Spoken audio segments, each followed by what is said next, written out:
Brace yourselves. Mueller is coming. It appears Special Counsel Robert Mueller's report on his sweeping Russia investigation could come at any time now. I feel like we're on baby watch. And today, not a peep from President Trump on this subject after he went on a tear about the investigation yesterday. So let's take a look at exactly how all of this is going to go down when the report actually drops.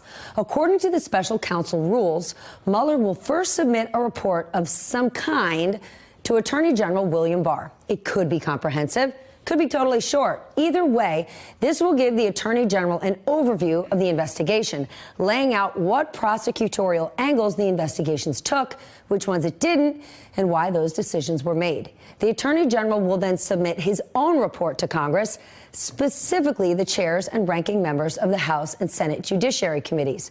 He will explain to these four why the investigation is over and what the special counsel actions were approved or denied by the Attorney General's office. That's really important. This step matters for legitimacy.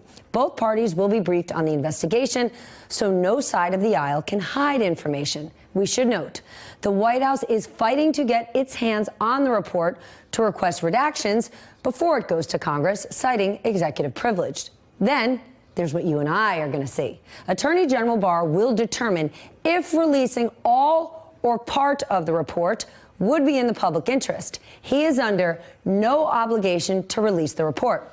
But in his confirmation hearing, Barr repeatedly said he would release whatever he could by law.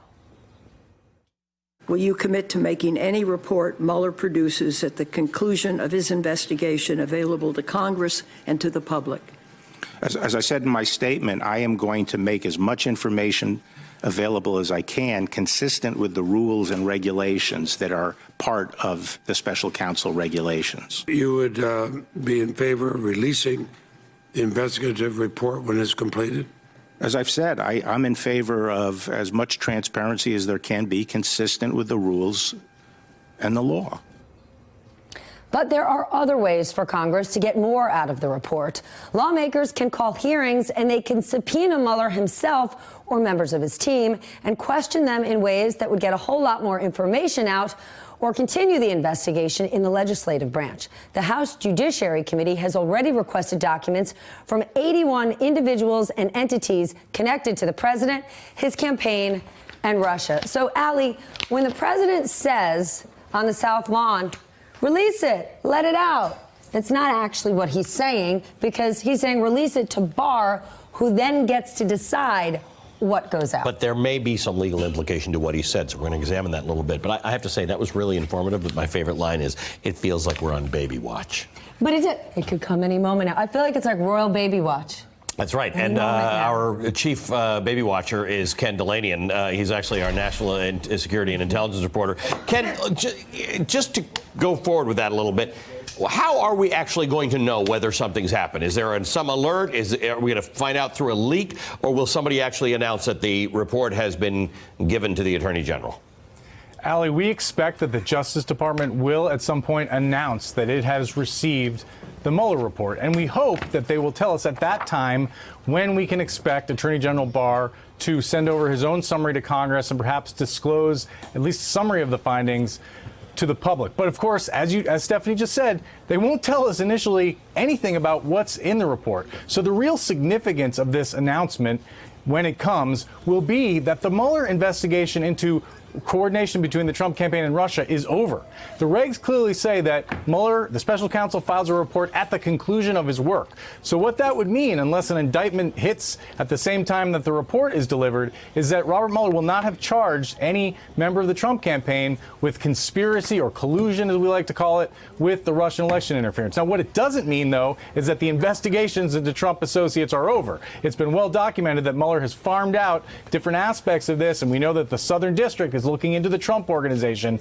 But Trump will proclaim victory. He'll say that there was no collusion. The real question, though, is what does the report say about his conduct and the conduct of those around him with Russians? It could potentially say a lot. We're just going to have to wait and see, guys. All right. The Attorney General was at the White House today. We understand Rod Rosenstein was at the White House today. I guess these guys go to the White House from time to time for other business, but it creates a lot of speculation. It sure does. The guidance that our DOJ reporters are getting is don't read anything into this. This is a routine visit, but both of those guys there at the same time really starts tongues wagging, and it raises the question, will the White House have any input into the content of this report?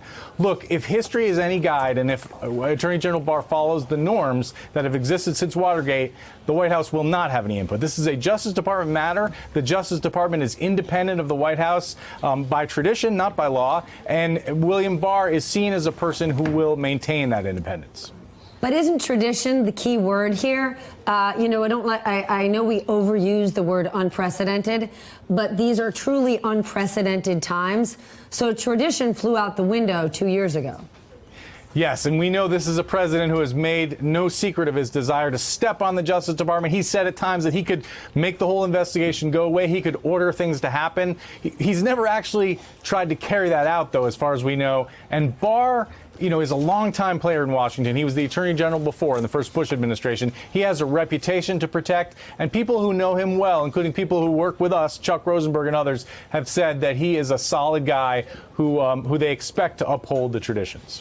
To what degree, I guess we don't know this, we don't know what's in it, we won't be able to tell, but what is the White House, in your opinion or your understanding, able to edit or restrict the release of? Well, yeah, that's exactly right. That's a great point. They're not able to edit the content of the Mueller report. What they will have a say in, presumably, is what gets sent over to Congress, because they'll be able to claim executive privilege, or they may make claims of executive privilege on some things, and there will also be a classification issue. Some of the report may be classified. But, guys, there's a separate avenue of reporting. The intelligence committees in Congress have a right to be briefed about intelligence developments up to the highest classification levels. And Adam Schiff's position, he's the chairman of the House Intelligence Committee, is that the FBI has to tell him what they found in their investigation of whether Donald Trump was compromised in any way by Russia. They have an obligation to tell him that, and he will demand that quite apart from whatever's in the Mueller report. Now let's bring in former federal prosecutor Cathy Fleming. Should the White House be able to see the report before Congress? Well, the counsel's office in the White House probably should be allowed to see it first, and for exactly the reasons we just heard. Wait, it's not Don McGahn anymore. Who is it? His name is Chip Malone. He came in, and he's got a pretty beefed up staff. He's got his own law firm within the White House. There's 30 or 40 attorneys, and they're good attorneys. And they should be able to see it, because executive privilege is a real thing, and it's used by presidents, all presidents. It's both sides. It's not a partisan issue.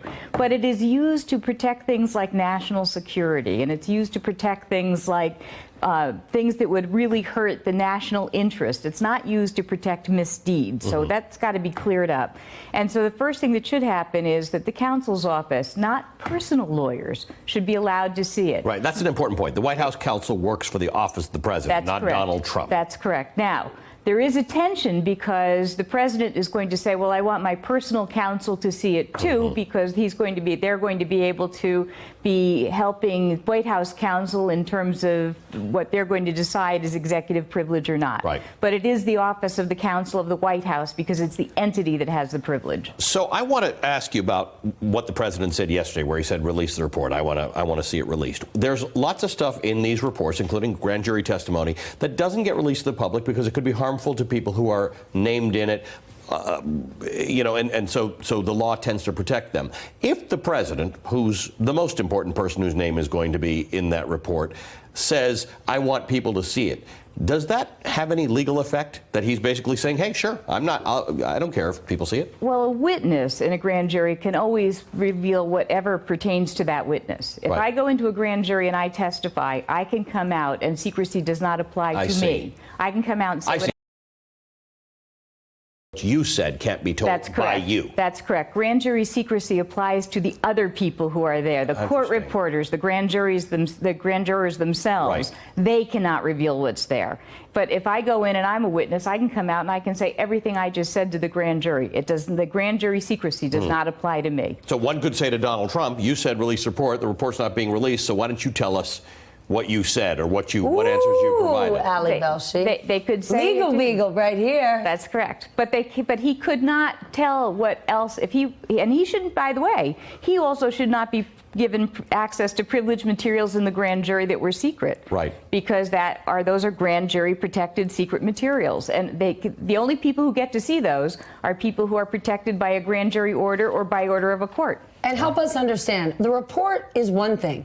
We've still got, I want to say, in the 20-something sealed indictments in D.C. There's the Southern District of New York. So for those who are watching who are saying, well, wait a minute, I didn't see Don Jr. indicted, I didn't see Ivanka or Jared, I guess they're all in the clear. This may not be where you're going to see it. Yeah, you won't see it. This report is like you're expecting a diamond ring from your boyfriend from Christmas and you get silver earrings, I think.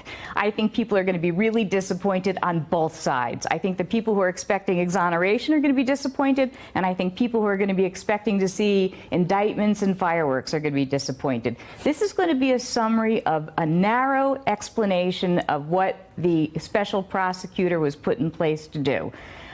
The offshoots have already been sent to other offices. There are parts that are still being kept quiet. For example, we know Rick Gates has declined to cooperate in ongoing investigations with Congress because his lawyers have said he is cooperating still with ongoing investigations, which means there's ongoing investigations. Right, and Michael Cohen has mentioned their ongoing investigations. Right, so there are still things, there are still shoes that are going to drop.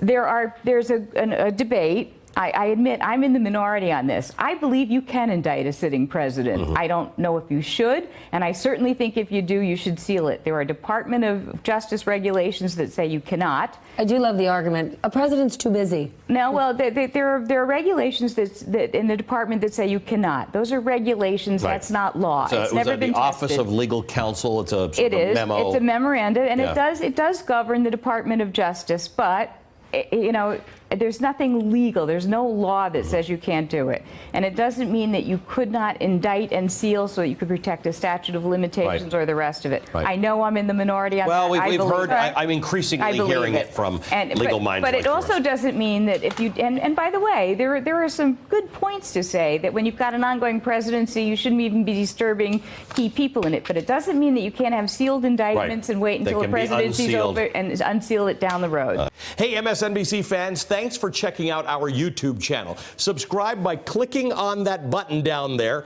and click on any of the videos here to watch the latest interviews and highlights. You can get more MSNBC for free every day with our newsletters. Just visit msnbc.com/newsletters to sign up now.